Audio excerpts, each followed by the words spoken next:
حضرت خالد بن ولید رضی اللہ عنہ کا واقعہ۔ قسط نمبر 2۔ اس وقت تک وہ اپنے قبیلے بنو مخزوم کی عسکری قوت کا قائد بن چکا تھا۔ بنو مخزوم کا شمار قریش کے چند ایک معزز خاندانوں میں سے ہوتا تھا۔ قریش کے عسکری امور اسی خاندان کے سپرد تھے۔ قریش خالد کے باپ الولید کے احکام اور فیصلے مانتے تھے۔ 24 برس کی عمر میں یہ حیثیت خالد کو بھی حاصل ہو گئی تھی، مگر اس حیثیت کو ٹھکرا کر خالد ابو سلیمان مدینے کو جا رہا تھا۔ کبھی وہ محسوس کرتا تھا جیسے اس کی ذات سے کوئی قوت اسے پیچھے کو گھسیٹ رہی ہو۔ جب وہ اس قوت کے اثر کو محسوس کرتا تو اس کی گردن پیچھے کو مڑ جاتی، لیکن اس کی اپنی ذات سے ایک آواز اٹھتی، آگے دیکھ خالد، تو ولید کا بیٹا تو ہے لیکن وہ مر گیا ہے، اب تو سلیمان کا باپ ہے، وہ زندہ ہے۔ اس کے ذہن میں دو نام اٹک گئے، محمد الرسول اللہ صلی اللہ علیہ وسلم، جو ایک نیا دین لے کر آئے تھے، اور الولید، جو خالد کا باپ اور محمد صلی اللہ علیہ وسلم اور آپ صلی اللہ علیہ وسلم کے نئے دین کا بہت بڑا دشمن تھا۔ باپ یہ دشمنی ورثے کے طور پہ خالد کے حوالے کر کے دنیا سے اٹھ گیا تھا۔ خالد کے گھوڑے نے پانی کی مشک پر اپنے آپ ہی رخ بدل لیا تھا۔ خالد نے ادھر دیکھا، اسے گول دائرے میں کھجوروں کے درخت اور صحرا کے جھاڑی نما درخت نظر آئے۔ گھوڑا ادھر ہی جا رہا تھا۔ نخلستان میں داخل ہو کر خالد گھوڑے سے کود گیا، عمامہ اتار کر وہ پانی کے کنارے دوزانو ہو گیا۔ اس نے پانی چلو بھر بھر کے اپنے سر پر ڈالا اور 2 چھینٹے منہ پر پھینکے۔ اس کا گھوڑا پانی پی رہا تھا۔ خالد نے اس چشمے سے پانی پیا جو صرف انسانوں کے استعمال کے لیے تھا۔ یہ ایک چھوٹا سا جنگل تھا۔ خالد نے گھوڑے کی زین اتاری اور زین کے ساتھ بندھی ہوئی چھوٹی سی ایک دری کھول کر جھاڑی نما درختوں کے جڑ تلے بچھائی اور لیٹ گیا۔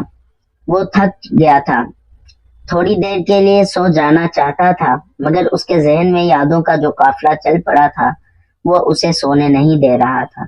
اسے 7 سال پہلے کا ایک دن یاد آیا جب اس کے عزیزوں نے محمد صلی اللہ علیہ وسلم کو قتل کرنے کا منصوبہ بنایا تھا۔ اس منصوبے میں خالد کا باپ الولید پیش تھا۔ وہ ستمبر 622 سنہ عیسوی کی ایک رات تھی۔ قریش نے رسول خدا کو سوتے میں قتل کرنے کے لیے ایسے آدمی چنے تھے جو انسانوں کے روپ میں وحشی اور درندے تھے۔ خالد قریش کے سرکردہ خاندان کا جو جوان تھا، اس وقت اس کی عمر 27 سال تھی۔ وہ حضور صلی اللہ علیہ وسلم کے قتل کی سازش میں شریک تھا، لیکن وہ قتل کے لیے جانے والوں کے گروہ میں شامل نہیں تھا۔ اسے 7 سال پہلے کی وہ رات گزرے ہوئے کل کی طرح یاد تھی۔ وہ اس قتل پر خوش بھی تھا اور ناخوش بھی۔ خوش اس لیے کہ اس کے اپنے قبیلے کے ہی ایک آدمی نے اس کے مذہب کو جو بت پرستی تھی باطل کہہ دیا اور اپنے آپ کو خدا کا پیغمبر کہہ دیا۔ ایسے دشمن کے قتل پر خوش ہونا فطری بات تھی، اور وہ ناخوش اس لیے تھا کہ وہ اپنے دشمن کو للکار کر آمنے سامنے کی لڑائی لڑنے کا قائل تھا۔ اس نے سوئے ہوئے دشمن کو قتل کرنے کی کبھی سوچی ہی نہیں تھی۔ بہرحال اس نے اس سازش کی مخالفت نہیں کی، لیکن قتل کی رات جب قاتل رسول خدا کو مقررہ وقت پر قتل کرنے گئے تو آپ صلی اللہ علیہ وسلم کا مکان خالی تھا۔ وہاں گھر کا سامان بھی نہیں تھا، نہ آپ صلی اللہ علیہ وسلم کا گھوڑا تھا، نہ اونٹنی۔ قریش اس امید پر سوئے ہوئے تھے کہ صبح انہیں خوشخبری ملے گی کہ ان کے مذہب کو جھٹلانے اور انہیں اپنے نئے مذہب کی طرف بلانے والا قتل ہو گیا ہے، مگر صبح وہ ایک دوسرے کو مایوسی کے عالم میں دیکھ رہے تھے۔ پھر وہ سرگوشیوں میں ایک دوسرے سے پوچھنے لگے، محمد کہاں گیا؟ رسول خدا صلی اللہ علیہ وسلم قتل کے وقت سے بہت پہلے اپنے قتل کی سازش سے آگاہ ہو کر یثرب یعنی مدینہ کو ہجرت کر گئے تھے۔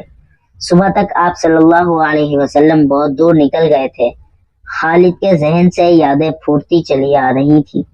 ذہن پیچھے ہی ہٹتے ہٹتے 16 برس دور جا نکلا۔ 613 سنہ عیسوی کی ایک شام رسول کریم صلی اللہ علیہ وسلم نے قریش کے چند ایک سرکردہ افراد کو اپنے ہاں کھانے پر مدعو کیا۔ کھانے کے بعد رسول کریم صلی اللہ علیہ وسلم نے اپنے مہمانوں سے کہا، اے بنی عبد المطلب، میں تمہارے سامنے جو تحفہ پیش کرنے لگا ہوں وہ عرب کا کوئی اور شخص پیش نہیں کر سکتا۔ اس کے لیے اللہ نے مجھے منتخب کیا ہے۔ مجھے اللہ نے حکم دیا ہے کہ تمہیں ایک ایسے مذہب کی طرف بلاؤں جو تمہاری دنیا کے ساتھ تمہاری عاقبت بھی آسودہ اور مسرور کر دے۔ اس طرح رسول خدا صلی اللہ علیہ وسلم نے پہلی وحی کے نزول کے 3 سال بعد اپنے قریبی عزیزوں کو اسلام قبول کرنے کی دعوت دی۔ خالد اس محفل میں نہیں تھا، اس کا باپ مدعو تھا۔ اس نے خالد کو مذاق اڑانے کے انداز میں بتایا تھا کہ عبد المطلب کے پوتے محمد صلی اللہ علیہ وسلم نے کہا ہے کہ وہ اللہ کا بھیجا ہوا نبی ہے۔